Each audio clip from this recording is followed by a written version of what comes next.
Hi అండి, welcome to జై Shriram packers and మోస్ హైదరాబాద్. ఈ షిఫ్టింగ్ వచ్చేసి మన హైదరాబాద్ కోంపల్ నుంచి వైజాగ్ దగ్గర ఉన్న అచ్యుతాపురం అనమాట. టోటల్గా మనకు పికప్ డ్రాప్ లొకేషన్ డిస్టెన్స్ వచ్చేసి టోటల్గా మనకు 620 కిలోమీటర్స్ అయితే డిస్టెన్స్ అవుతుంది. సో ఇక్కడ కోంపల్లో వచ్చేసి 5th ఫ్లోర్ అనమాట. లాస్ట్ మూమెంట్లో మనం లిఫ్ట్ అయితే ఓనర్ వాళ్ళు వాడనివ్వలేదు. సో మేడం అయితే కాల్ చేశారు, అమ్మ లిఫ్ట్ వాడనివ్వట్లేదు ఏందమ్మా పరిస్థితి అంటే, మేడం మా వాళ్ళతో మాట్లాడుకుంది మేడం, పర్లేదు దింపేస్తానని చెప్పేసి టోటల్గా ఫైనల్గా మన వాళ్ళు డీల్ క్లోజ్ చేశారు. సో ఫైనల్గా మన వాళ్ళు అయితే దింపేశారు, మేడం కూడా అక్కడ హ్యాపీ. సో ఇక్కడ వచ్చేసి మనకు మేజర్ ఐటమ్ ఏంటంటే మనకు single door fridge and washing machine, 2 wheeler Pulsar bike and బీరువా 5/6 బెడ్ అనమాట. సో మేడం అయితే ఒక మాట అన్నారు, అమ్మ మీ వాళ్ళు ఒక మాట కూడా ఏం ఆర్గ్యూ చేయలేదమ్మా, టోటల్గా ప్రాపర్ లిఫ్ట్ అయితే యూజ్ చేయలేరు, అన్నీ మెట్ల మీదకి వెళ్ళి దింపారండి.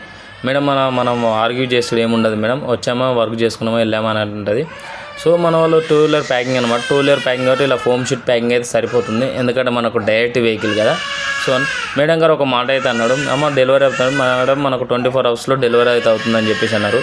సో మన వాళ్ళు నెక్స్ట్ డే 11 కల్లా డెలివరీ అయితే ఇచ్చారు. ప్రాపర్గా మనకు షిఫ్టింగ్ అయితే సేఫ్గా అయితే అయిపోయింది. సో మేడం అయితే ఒక మాట అమ్మ నాకు సిస్టమ్స్ జాగ్రత్త అంటే, లేదు మేడం అలాంటి మీరు టెన్షన్ పడాల్సిన ఏం లేదు. సో ప్రాపర్గా మనకు ఇక్కడ ప్యాకింగ్ ఎలా అయితే చేసుకున్నారో అక్కడ టోటల్గా రిమూవ్ చేసి అన్నీ చెక్ చేసి మన వాళ్ళు రిటర్న్ అయితే హైదరాబాద్ వస్తారని చెప్పాను. సో మనలో ఫైనల్గా అచ్యుతాపురం అయితే వెహికల్ అయితే వెళ్ళిపోయింది. చూశారు కదా ఎలా ఉన్న ప్యాకింగ్ అలా అయితే వెళ్ళింది, ఇంత కూడా డ్యామేజ్ అయితే అవ్వలేదు. సో అలా ఉంటుంది మన Jai Shriram packers and movers. So మనకు సిస్టమ్స్ కూడా అండ్ ఆల్ ఐటమ్స్ సేఫ్గా అయితే డెలివరీ అయిపోయి. సో ఇలా ఉంటుంది ఫ్రెండ్స్ మన Jai Shriram packers and movers. Okay friends, next video కలుద్దాం.